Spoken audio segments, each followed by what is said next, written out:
আজকে আমি আমার বড় ছেলে এন্ড বড় মেয়েকে ব্যাংকে পাঠিয়ে মহাবিপদে পড়ে গেলাম। আসসালামু আলাইকুম এভরিওয়ান, কি অবস্থা সবার, আপনারা কেমন আছেন? আসলে আমার ছেলে মেয়েকে তার পাপা তার সঙ্গে ব্যাংকে নিয়ে গেছে। তারাও বলছিল পাপা আজকে তোমার সঙ্গে যাবো, এন্ড সবাই ওদেরকে দেখতে যাচ্ছিল ব্যাংকে, তাই নিয়ে গেছে।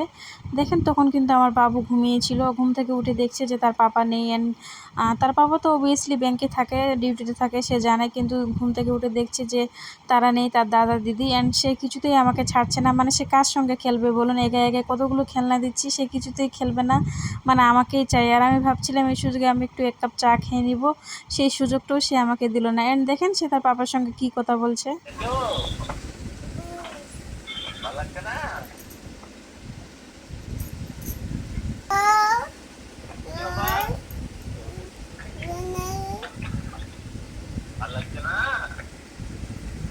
দিদির সঙ্গে কথা বলো, ছেলেকে দাও।